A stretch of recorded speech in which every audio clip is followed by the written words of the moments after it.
l'église en envers. La tête vers le bas et les pieds vers le haut. Cette maman-là est entrée par la porte, il dépasse la sentinelle, il dépasse les protocoles, il dépasse les intercesseurs. Seul le pasteur devait voir, vraiment. Non, moi j'aspire même l'enfant de l'écodime qui va à l'écodime, il regarde. Il dit, maman, dans notre église, on n'entre pas comme ça. Un peuple éveillé, un peuple qui voit comme Dieu. Un peuple qui regarde comme Dieu. Néhémie, dès les débuts, ils vont encore démontrer, plus tard, continuons à lire, vous comprendrez que Néhémie était fantastique. Le verset 3. Je leur envoyais des messagers avec cette réponse. J'ai un grand ouvrage à exécuter. Vous me perdez du temps, écoutez. J'ai un grand ouvrage à exécuter. J'aime cet homme. Il ne va pas par mille chemins d'écouter. Vous m'appelez à aller faire des entrantes, je ne sais pas moi, de glissement, de référendum, ou bien quoi encore. Il y a le glissement, le dialogue, il y a encore quoi. Oh, la Sénat, oh, Senko. Non, toutes ces choses-là, tous ces glissements et ces dialogues, tu comprends pas ce que je dis? Je comprends pas. Tu comprends pas? Je comprends. Ça, c'est le langage congolais, I'm sorry. Le dialogue. Non, c'est en français, il parle, je comprends. Le dialogue, les glissements. Ce qui se passe comment? Yeah. Tu vois quand les présidents n'avaient pas laissé le pouvoir. Non, ils passent par le dialogue, les glissements, hein? La Senko, la CENI. Maintenant, ces gens-là, ces gens Sambala et Tobi, je viens de dire à Néhémie, passons par le dialogue. Allons à... Comment ils ont appelé les lieux? Ono? À la vallée d'Ono. Là, c'était le dialogue. Allons à la vallée d'Ono, passons par les glissements, allons voir la CENI, la Senko. Il dit non, non, non. J'ai un grand ouvrage à exécuter. Je ne puis descendre. Le travail serait interrompu. Pendant que je les quitterai pour aller vers vous. Le deuxième point. Le discernement donne la focalisation.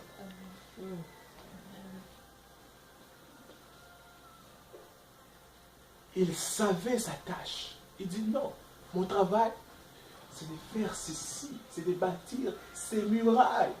Si vous m'appelez de descendre là-bas, le travail ne finira pas. Focused. Ce n'est pas juste parce que c'est une bonne idée qu'il faudrait embrasser. Juste parce que c'est une bonne idée. Non. Je suis focalisé maintenant à faire ceci.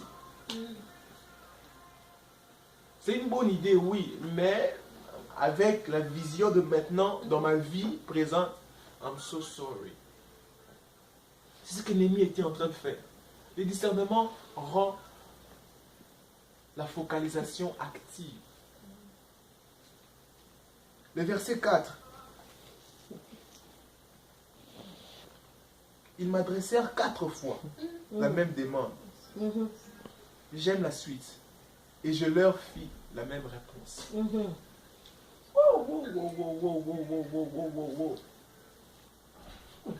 Pendant que je lisais ça, j'entendais dans mon cœur, c'est comme si quelqu'un me disait, pour ne pas dire que le Saint-Esprit me le disait, quelqu'un me disait, il n'y a pas pire persistant que l'ennemi, que le diable.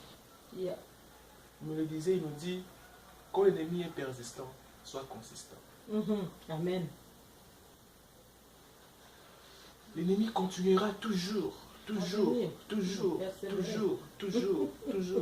Et dans sa persévérance, il doit trouver la consistance. I am there. Tu viens demain, après-demain.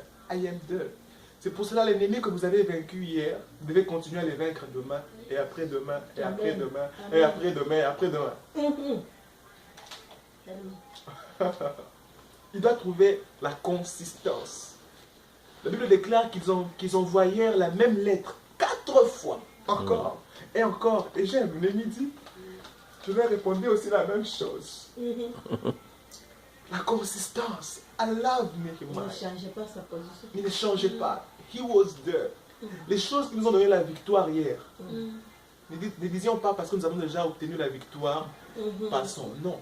Il faudrait continuer à faire les mêmes choses. C'est ça la vie chrétienne.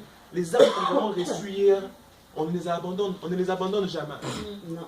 La lance et la pierre d'hier n'est jamais abandonnée. Ayez toujours ces choses avec vous. C'est envie de prier là quand on reçoit Christ.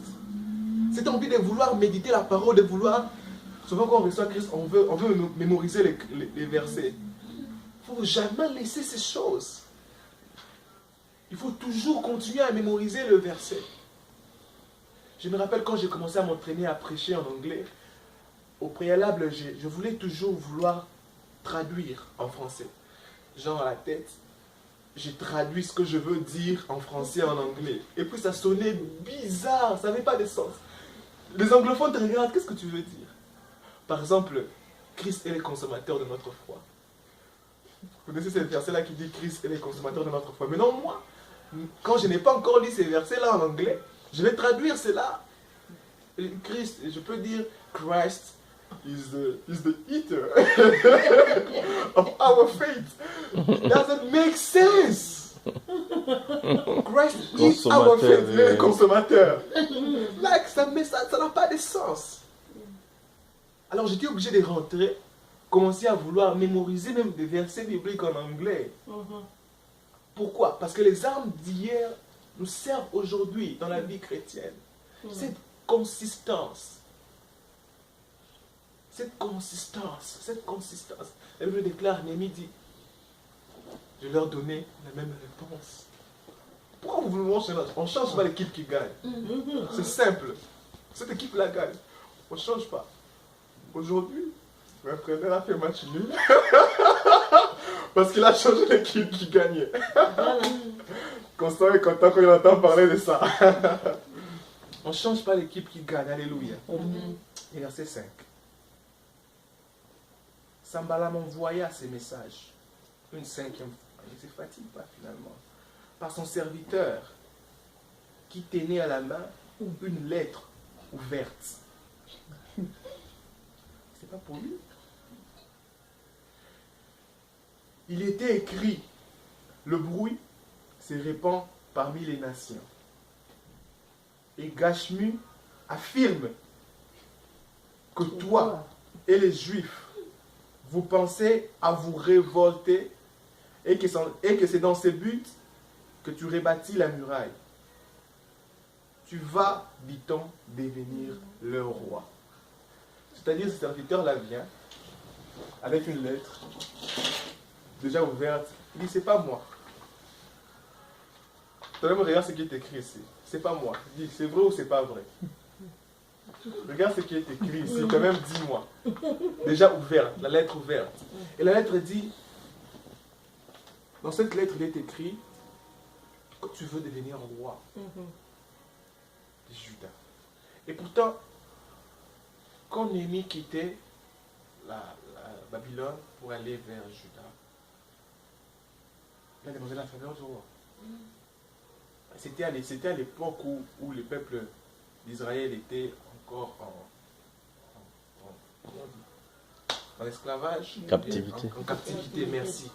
Il était en captivité en Babylone. Donc le roi de Babylone était comme déçu d'Israël, guerrier.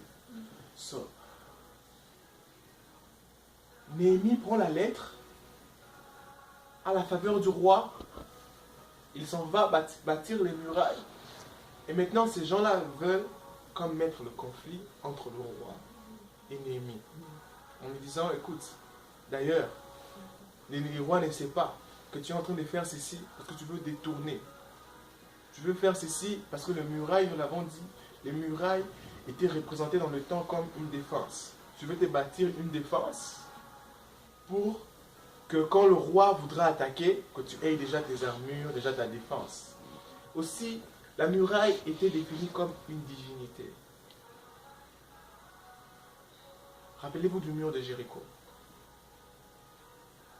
Les murs de Jéricho étaient comme toute une divinité pour le peuple de Jéricho. Une divinité, pardon. Les murs de Jéricho étaient comme tout un dieu. Et c'est comme ça que quand le peuple d'Israël voulait attaquer Jéricho, Dieu dit, ok, attendez. Les dieux se battront contre les dieux.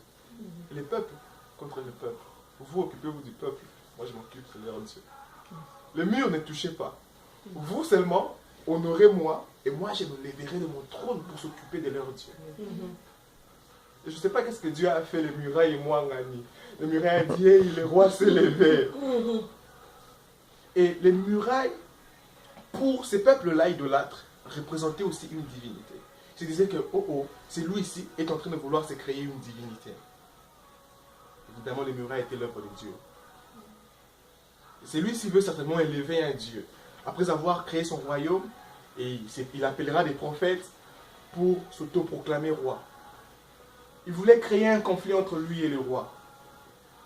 Mais j'aime qu'un autre don se manifeste ici. Verset 6. Il était écrit, l'hébreu se répand parmi les nations.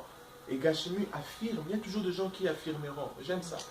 Gashmu affirme, peu importe la popularité du mensonge, ça ne deviendra jamais vérité. Peu importe qui affirme un mensonge, les mensonges ne deviendront jamais vérité. Amen. Même s'il y a des nations et des nations qui l'affirment. Les nations et des nations qui affirment, nous avons tous un seul Dieu. Ce n'est pas vrai. Nous n'avons pas tous un seul Dieu.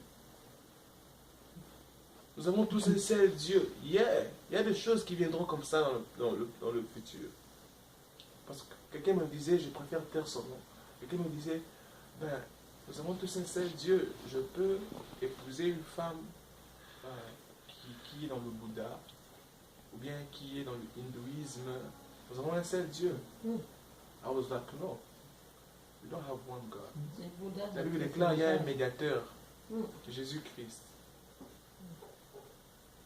So if you're not going through him, then there is a problem.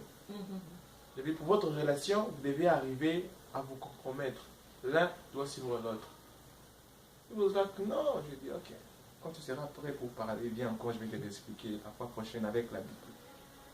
Mais il y aura toujours des gens qui veulent affirmer des choses qui ne sont pas bibliquement établies. C'était juste une parenthèse. Le verset 7. Tu as même établi des prophètes, on continue à l'accuser, pour te proclamer à Jérusalem roi de Juda. Et maintenant, ces choses arriveront à la connaissance du roi. Ils lui font peur un tout petit peu. Ils l'intimident un tout petit peu. Et maintenant, écoutez la suite. Loaco. Viens et consultons-nous ensemble. On l'intimide un tout petit peu pour changer sa perspective. On l'intimide un tout petit peu pour vouloir changer son caractère. On l'intimide un tout petit peu pour vouloir, comme on dit en anglais, to shake his foundation. On sait que ce gars, on lui a traité, on lui a attaqué 4 fois. Et il est resté persistant. Maintenant, la 5e fois. What is collaborating? Ah, ok, sorry. Et que la 4e fois maintenant, passons d'une autre manière. La 4e fois, attaquons-le d'une autre manière. Let's shake his foundation. Peut-être qu'il pourra. On l'intimide un tout petit peu. Et j'aime. Je fis répondre à Sambala, le verset 8. Ce que tu dis là, c'est toi qui l'inventes. Tous ces gens, c'est Néhémie qui continue à dire, tous ces gens voulaient nous effrayer. Et ils disaient, ils perdront courage. Et l'œuvre ne se fera pas. Maintenant, oh Dieu, fortifie-moi. Vous voyez comment Néhémie pouvait switch facilement. Il parlait à l'envoyé de Sambala, déjà. C'est ce que tu dis là, c'est toi qui l'inventes. Et maintenant, il parle en général. Tout ce que vous faites là, vous le faites pour nous décourager. Et il switch encore. Dieu, fortifie-moi. Dans 1 minute, on sent comment cet homme change, switch. Comment tu pouvais prendre n'importe quelle situation et les transformer en prière? Comment il pouvait prendre n'importe quel problème présent, transformer en prière? Néhémie était un homme de prière. Et c'est une des choses que les peuples de Dieu doivent développer. Like, devant n'importe quelle situation, transforme ça en point de prière. Prends cette situation-là, switch it. Là, par exemple, je vais donner quel exemple, Seigneur. Les bills viennent et les factures viennent et tu n'arrives plus à gérer tes factures. Tu as comme l'impression que les factures sont plus élevées que tes incomes, tes revenus. Qu'est-ce que tu fais? Ne va pas d'abord chercher à vouloir emprunter de l'argent. Fais-en une prière, Seigneur. Aide-moi à savoir gérer. Peut-être que le problème c'est dans la gestion. Peut-être. Il n'y a aucun esprit. Peut-être que c'est dans la gestion. Pendant que vous en faites une prière, qu'est-ce qui se passe? Dieu peut placer en vous la sagesse de comment gérer la provision qui vient entre vos mains.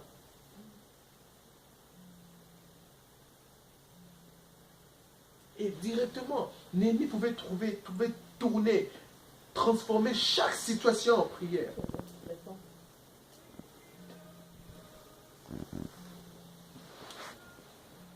J'aime comment il change dans le verset 9. Vraiment. On ne ressent pas, mais on sent un changement brut. Il était en train de parler comme s'il parlait généralement. Il dit, c'est vous qui créez tous ces problèmes. Seigneur, waouh. On sent qu'il c'est un homme de prière. Si c'était à notre époque, ce serait du genre, quelqu'un qui veut aller au travail, et puis il dit, oh Seigneur, va avec moi. Il arrive, oh Seigneur, merci de m'avoir connu. Il entre au bureau, oh Seigneur, merci pour ce jour merveilleux. Il rentre à la maison, tout le monde est là, oh Seigneur, merci pour ma famille. Merci pour chaque enfant. Il mange, oh ça n'a pas été délicieux. Seigneur, merci pour ce repas. Il dort, il se réveille.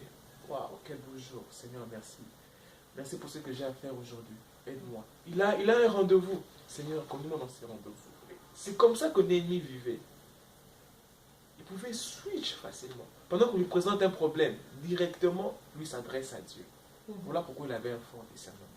L'une des clés pour activer les discernements spirituels, c'est la prière. L'homme de prière était un homme de discernement. C'est comme ça que devant chaque situation, il pouvait distinguer, savoir quelle était vraiment la pensée de Dieu concernant cette situation. Pourquoi? Quand on les présente, il prie. Vous pouvez les faire à haute voix. Vous pouvez les faire à voix basse. Qu'est-ce que tu en penses? Qu'est-ce que tu en penses? Je vais un peu parler du discernement avant que l'on finisse. Le discernement peut être le résultat d'une étude biblique assise. Vous savez, quand vous êtes enraciné dans les Écritures, quand vous connaissez la parole de Dieu, tout ce qui vient en encontre de la parole, vous la détectez automatiquement. Vous ressentez que non. Ça, j'ai même pas besoin de faire je sais que ça c'est faux. Ça là, je sais que c'est faux. Donc, sans vouloir, pourquoi? Parce que je suis assis dans les Écritures. Amen. Le deuxième niveau du discernement, ça vient comme par croissance spirituelle. Quand vous grandissez dans les Écritures. Est-ce dans Hébreux 5, à partir du verset 10, la Bible déclare que la nourriture légère, c'est pour les bébés. Mais la nourriture solide, c'est pour les hommes matures, appelés à juger et à discerner. Vous avez déjà vu cette écriture-là? Dans Hébreux 5, allons dans Hébreux 5, le verset 10.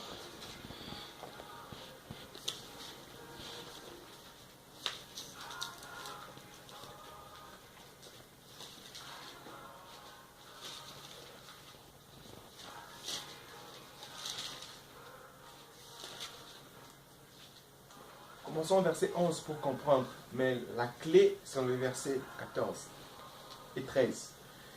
Il dit, nous avons beaucoup à dire là-dessus. Et des choses difficiles à expliquer. Parce que vous êtes devenus lents à comprendre. Vous, en effet, qui depuis longtemps devriez être des maîtres, vous avez encore besoin qu'on vous enseigne sur les premiers rudiments des oracles des dieux. Vous êtes venus à avoir besoin du lait et non d'une nourriture solide.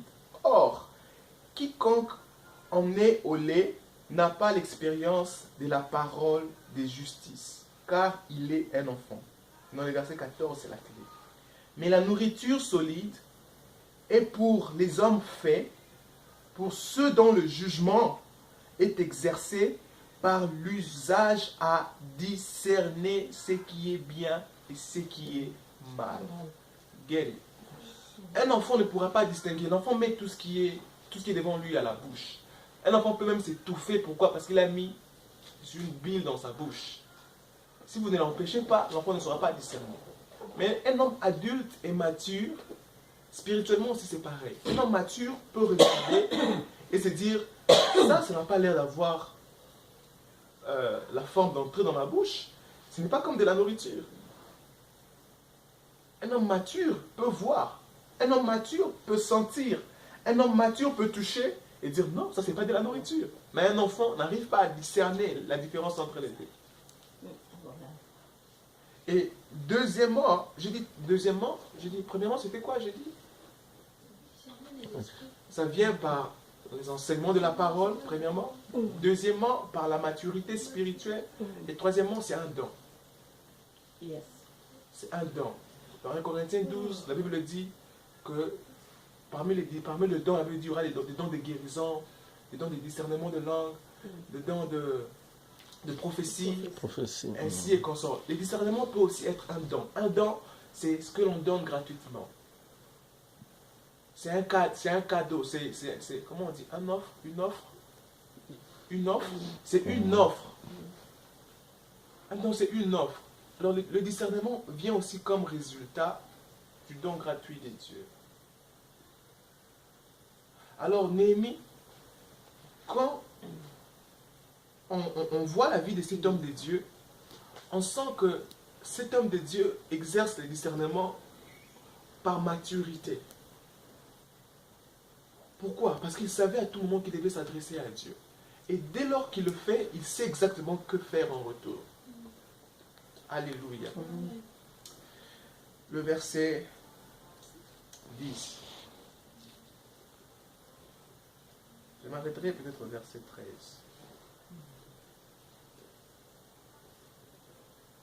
Le verset 9, nous avons dit, tous ces gens voulaient nous effrayer, et ils se disaient, ils perdront courage, et l'œuvre ne se ferait pas.